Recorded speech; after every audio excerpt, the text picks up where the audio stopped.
श्री अन्न के बारे में कौन जानता है? श्री अन्न, श्री अन्न के बारे में जानते हैं? मोटा अनाज के बारे में जानते हैं? क्या है मोटा अनाज? ज्वार, बाजरा, टांगुन, रामदाना, कोदो, सामा, ये नाम आप लोग पता नहीं सुने भी होंगे कि नहीं सुने होंगे। हमारे जो दादा परदादा यही अन्न खाकर बड़े हुए और निरोगी काया के साथ वह अपना जीवन बिताते हुए इस धरती को अलविदा कहे। न उन्हें ब्लड प्रेशर होता था, न शुगर होता था, न किडनी का रोग होता था, न हार्ट का रोग होता था। लेकिन 1960 का दशक रहा, हरित क्रांति जब आई तो ये सारे जो मोटे अनाज हैं इनका स्थान कौन ले लिया? गेहूं, चावल, मक्का।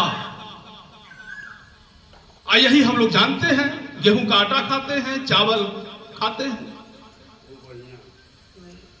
टांगुन का चावल क्या आप लोग खाए हैं कभी? टांगुन का चावल नहीं खाए हैं। जब कोरोना आया, कोरोना काल आप लोगों ने देखा ना, जब कोरोना आया तो लोगों को महसूस हुआ कि उनके शरीर में रोग प्रतिरोधक क्षमता का अभाव है। तो ध्यान किधर गया? तब ध्यान गया मोटे अनाज पे। वह मोटा अनाज कौन? वही ज्वार, बाजरा, सावा, कोदो, टांगुन। और वैज्ञानिकों ने यह स्पष्ट बताया है कि इन मोटे अनाजों में रोग प्रतिरोधक क्षमता भरपूर मात्रा में होती है।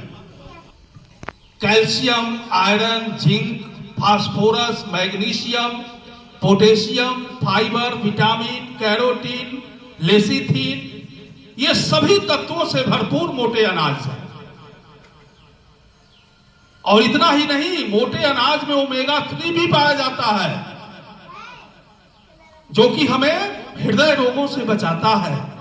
तो आवश्यकता है इन्हें पुनः उत्पादित करने की, और इसका प्रयोग भोजन के रूप में करने की। स्वस्थ जीवन के लिए यह अति आवश्यक है। कल आप लोगों को बताया था ना कि स्वस्थ रहने के लिए एक स्वस्थ दिनचर्या की आवश्यकता होती है, बताया गया था। अच्छा, ऐसे ही ये जो भूमि है, इससे हम क्या पाते हैं? गेहूं, चावल, फल, फूल, सब कुछ इससे हम पाते हैं। तो क्या हम इसकी स्वस्थता के बारे में नहीं सोचेंगे? बिल्कुल सोचना है कि हमारी भूमि कैसे स्वस्थ रहेगी।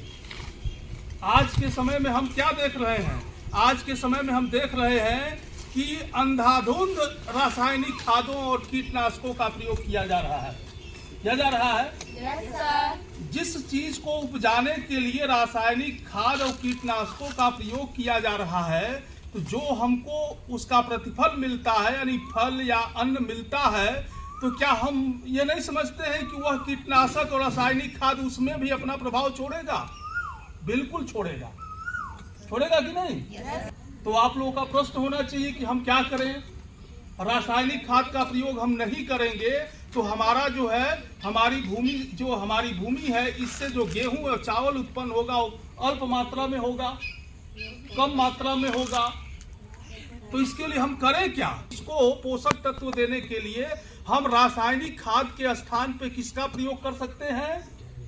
जैविक खाद। हाँ, गोबर की खाद, कंपोस्ट, इसका जब हम प्रयोग करेंगे, हम जब गोबर की खाद का प्रयोग करते हैं, जब हम कंपोस्ट का प्रयोग करते हैं, हम जब जैविक खाद का प्रयोग करते हैं, तो इस भूमि में जितने भी सूक्ष्म पोषक तत्व की आवश्यकता होती है उसकी भी भरपाई होती है। और उसका प्रभाव, यानी गोबर की खाद का या कंपोस्ट खाद या जैविक खाद का प्रभाव हमारे शरीर पे दुष्प्रभाव नहीं पड़ता है। ठीक है, तो हम कोशिश करें कि अधिक से अधिक मात्रा में अपनी भूमि में पोषक तत्व देने के लिए किसका प्रयोग करें? गोबर की खाद का प्रयोग करें, कंपोस्ट का प्रयोग करें। गोबर की खाद आप लोग जानते हैं